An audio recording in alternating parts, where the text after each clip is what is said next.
La, Vamos a hablar de la nueva política petrolera propuesta por el gobierno de Guillermo Lasso a través del decreto 95, que plantea una renegociación y migración libre y voluntaria de los actuales contratos de servicios a los contratos de participación.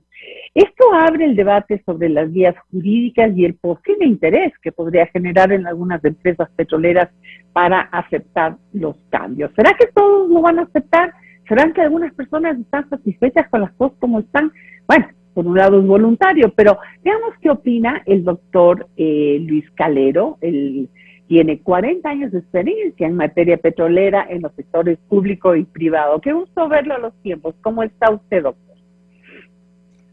Buenos días, Yolanda. Gracias por la invitación. Un gusto estar en su programa. Encantada de tenerlo. Está planteada la pregunta, ¿qué va a pasar con esta migración, verdad, de los contratos de servicios a los de participación? ¿Qué ventajas puede ofrecer? ¿Habrán algunas empresas que quieran seguir manteniendo el antiguo esquema? Bien, yo creo que hay que partir de un diagnóstico, debió partir el gobierno, entiendo, de un diagnóstico básico, elemental. Posiblemente en ese diagnóstico encontraron algunos problemas que pretenden solucionar con ese listado de instrucciones que le ha dado el presidente de la República al ministro de Energía en un documento que le han denominado política petrolera. Sí, pero que en ese decreto, en el artículo 3, se establece con absoluta claridad que la verdadera orientación o intencionalidad de ese conjunto de disposiciones tiene que ver con una mayor recaudación fiscal y no necesariamente con, yo diría, problemas estructurales del sector petrolero, como por ejemplo problemas estructurales como los déficits que tiene, aparte del déficit fiscal, que no es un problema del sector petrolero, déficits, por ejemplo, en la calidad y en la cantidad de derivados del petróleo que produce el país, que eso podríamos verlo luego. Pero para concretar la respuesta a su pregunta, mire, yo creo que esta migración contractual responde a los contratos vigentes. En este momento están vigentes unos contratos que se denominan de prestación de servicios para exploración y explotación, mediante los cuales el contrato le paga una tarifa fija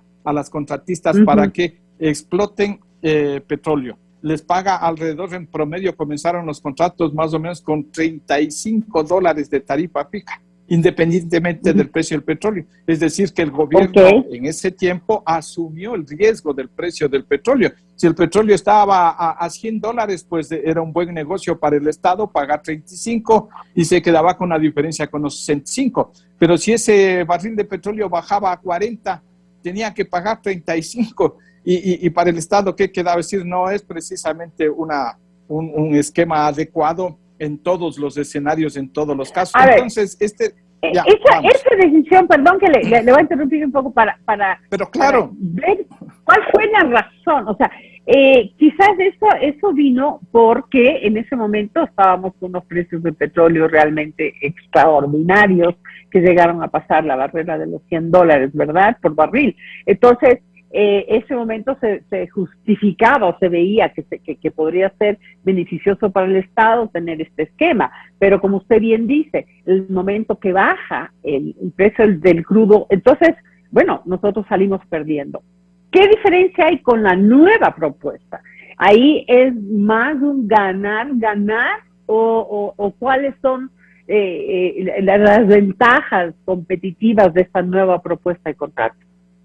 Le doy mi teoría de por qué se cambiaron, porque antes existían los contratos de participación, estamos hablando de los años 2010, más o menos cuando comienza la migración a los nuevos contratos, existían los contratos de participación, estaban vigentes contratos de participación, pero creo yo, el señor Correa, presidente de la República en ese tiempo, él quería disponer de la totalidad de la producción de crudo para sus transacciones con, por ejemplo, la China, como ejemplo, ¿no es cierto? Porque con los contratos de participación no podía disponer de la totalidad del crudo que se producía en el país, porque una parte asumían las empresas como parte del pago, porque en eso consistía el contrato de participación, que por ejemplo la empresa decía de cada 100 barriles yo cojo 70 y le doy al Estado 30, de esos 70 yo pago las inversiones, pago la operación y obtengo mi utilidad.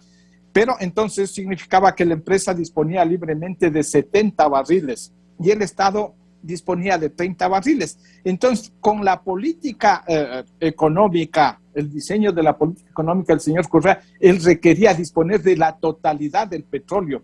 Y entonces produce esta modificación, obliga prácticamente a las compañías para que migren a esta nueva modalidad que era de prestación de servicios, en la modalidad en la cual el Estado podía disponer libremente de la totalidad de la producción del petróleo, aunque tenga que pagar esta tarifa fija a las compañías. Mira, en definitiva, mi estimada Yolanda, no existen buenas ni malas modalidades contractuales. Ninguna es mejor que otra. Lo que existen son contratos bien o mal negociados en función de los intereses del Estado. Ese es con para transparencia mí la simple y con transparencia realidad. y honestidad. ¿Por qué los contratos que se han negociado con China, por ejemplo, estaban guardados bajo 7 llaves? Había todo esta reserva en torno a los contratos. ¿Amerita por algún lado o los contratos deben ser conocidos públicamente? Yo no sé si en el mercado petrolero a veces no es bueno conocer. Una de las excusas que daban es que los países negocian, por ejemplo, China, en diferentes condiciones de acuerdo al país con el que está haciendo la negociación. O sea, si es un país que tiene una economía más deprimida, por ejemplo, le podría dar una ventaja y que esto no debe conocer. ¿Es así o fue simplemente lo que nos dijeron para no dejarnos conocer cómo se negociaron estos contratos? Yo creo que ahí existían unos cuantos pecadillos que había que ocultarlos. Okay. Pecadillos como, por ejemplo, aquello de que el discurso era distinto del de la realidad respecto, por ejemplo, de la soberanía. Porque en esos contratos, y los he leído, por eso lo afirmo, se establecía como mecanismo de solución de controversias, arbitrajes, por ejemplo, en Londres, o inclusive en algún contrato con PetroTailandia, teníamos que irnos al Asia para que se resolviera las diferencias. Es decir, aquello de la soberanía, de que no al CIADI, no, esto es otro, en la práctica no se cumplía con los contratos con CIADI, con la China. Entonces, para mí, ese tipo de pecadillos y otros adicionales eran los, porque, por ejemplo, esto de atar créditos o de camuflar o de simular créditos con preventas petroleras era otro de los mecanismos que trataba en definitiva de mantenerse en reserva. Hay situaciones de esa naturaleza que yo creo que fueron la causa para que se establezca la privacidad absoluta, el secretismo en estos contratos. Nosotros seguimos atados a las negociaciones con la China. ¿O hay alguna forma de, con nuevo gobierno, hacer algún tipo de renegociación y abrir estos temas a conocimiento público? No, mira, los contratos ya se los conocen públicamente. Algunos medios de comunicación desde hace algún rato ya los publicaron. Yo creo que no es ese el problema. Mira, aparte de que consideraría que, o sea, si cabe alguna renegociación, es regresar a los inicios de los relacionamientos del gobierno ecuatoriano desde entonces con el de China, cuando se celebraron algunos memorándums de entendimiento, algunos documentos básicos que sirvieron de fundamento para las posteriores transacciones comerciales y financieras. Documentos en los que, por ejemplo, se establece 2 requisitos básicos, 2 condiciones permanentes. La una, que sean contratos de un ganar-ganar para las 2 partes. ¿Sí? Y la otra, que siempre sean en condiciones de mercado las transacciones. Entonces, si aplicásemos esos 2 principios y evaluamos la situación actual de los contratos, veríamos que el ganar-ganar no es tan cierto en el caso del Ecuador, por un lado, y por otro lado, cuando se han establecido tarifas o montos fijos de descuento por el diferencial en el petróleo, veríamos que tampoco están de acuerdo con el mercado. Entonces yo digo, retrotraer las cosas al año 2010 y ver el documento, el acuerdo que suscribieron los 2 gobiernos, que sirvió de base para los posteriores, ese debería ser el fundamento si es que se pretendería una renegociación. Renegociación que de otro lado yo lo veo bastante difícil, porque ya pasó un gobierno completo, el del señor Moreno, que prácticamente no renegoció nada, o lo único que logró renegociar es la ampliación de algunos plazos y nada más que eso. ¿Y en el gobierno del licenciado Moreno se mantuvieron los pecadillos de origen? Pero por supuesto que sí. Por ahí, inclusive con unas tibias observaciones de Contraloría respecto a esto de la simulación de los contratos, porque cuando se hizo la auditoría a la deuda externa no se topó con profundidad este tema, este punto, ¿no es cierto? Entonces, por ahí como que se dio luz blanca para que continuara este sistema de preventas y de endeudamientos simulados con las denominadas preventas, ¿sí?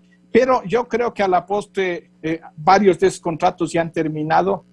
Los contratos de venta de crudo son normales y corrientes. Las preventas son normales y corrientes, son los denominados contratos de futuros. Eso es de todos los días. Miles, cientos de miles de contratos se transan en el mundo bajo ese esquema. Ese no es el problema. Ya hay quienes dicen que son ventajosos más bien. Pero por supuesto, porque un productor que asegure la venta de su producción de aquí a 2 años tiene para proyectar, tiene para planificar, de igual manera el comprador. Es decir, esa es una práctica normal y corriente.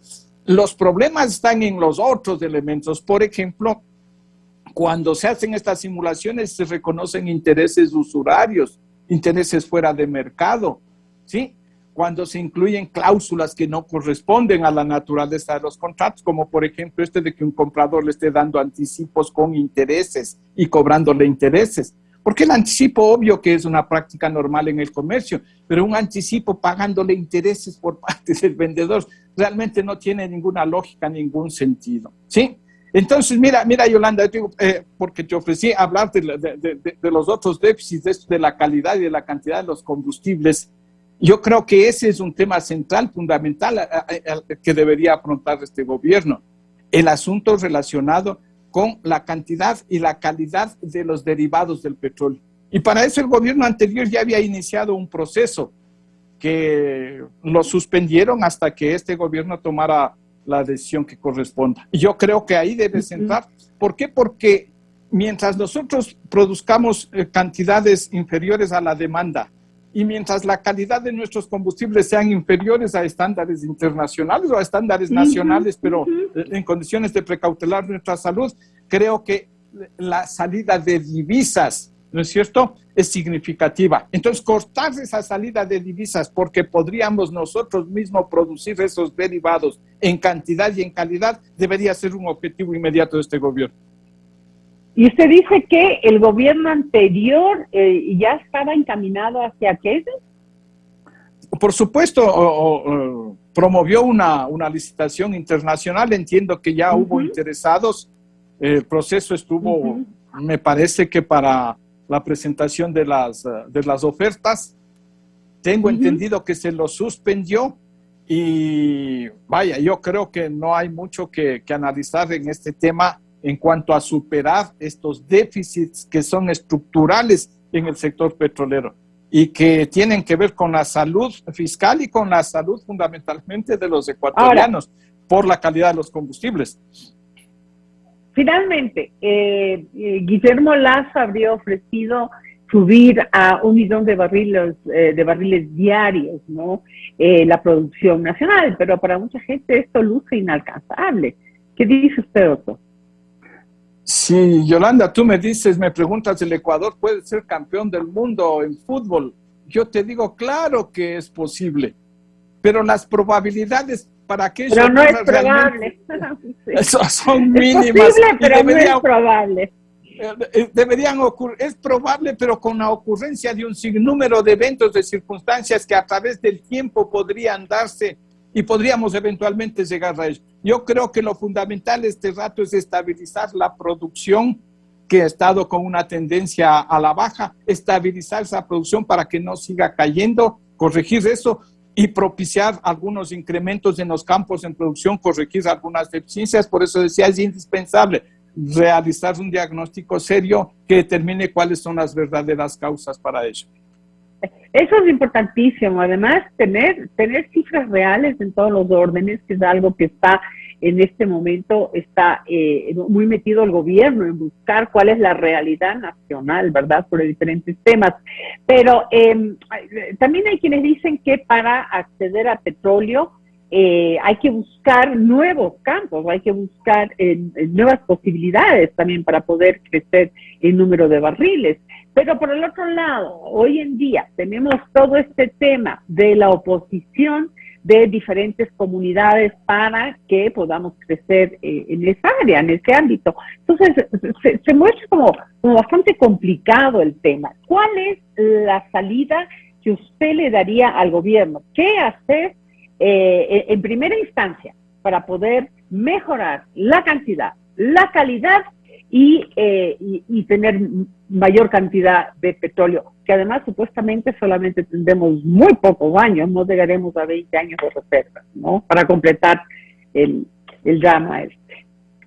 Así, mira, el asunto es que ahora existe un nuevo elemento para la cuantificación de reservas y es el tema ambiental, y dentro de lo ambiental yo incluyo la factibilidad social. Entonces, si yo tengo, lo que implica una negociación política, ya no es solo si tengo o no tengo recursos económicos, ya no es si he encontrado o no he encontrado petróleo en cantidades comercialmente explotables, petróleo de buena calidad, de mediana calidad, lo que fuere, tengo los recursos, tengo los inversionistas, ya no es solo eso. Ahora, si ambientalmente procede, y yo diría, y si socialmente es factible, todo ello lo englobo en un término, es si políticamente es viable. Y entonces ese es uno de los errores, pienso yo, de haber lanzado esta iniciativa del 1.000.000 de barriles, lo cual significa pues simple y llanamente un llamado a la confrontación a sectores políticos con los cuales aparentemente se estaría conversando, se pretendería alguna alianza, que se tuvo alianza para la designación de autoridades de la Asamblea, etcétera. Entonces no puedo de una alejarles y confrontarles mientras ellos proponen reducir la frontera petrolera bajo el denominado antiextractivismo. No creo que sea correcto proponer públicamente una violenta ampliación de la frontera petrolera. Entonces yo creo que ahí hay que actuar primerito con mesura, con total y absoluta prudencia y entablar diálogos serios y profundos con todas las organizaciones involucradas. Ojalá, doctor Calero, que podamos seguir conversando en otra ocasión sobre estos importantes temas, sobre todo con la claridad y sencillez que usted nos comenta, que lo hace comprensible para todos. Muchas gracias por habernos acompañado esta mañana. Todo depende de usted, Yolanda, que me invite yo en materia. Encantada, encantada. Muchas gracias. Un gusto. Muchas gracias, doctor Calero. Igualmente. Un gusto. Pues, por nuestra parte, pues nos despedimos hasta el día de mañana. Estaremos martes 20 junto a ustedes en este mes de las fiestas julianas de Guayaquil. También estaremos conversando durante este mes sobre diferentes temas relacionados con esa bella ciudad. Bien, por lo pronto, hasta mañana.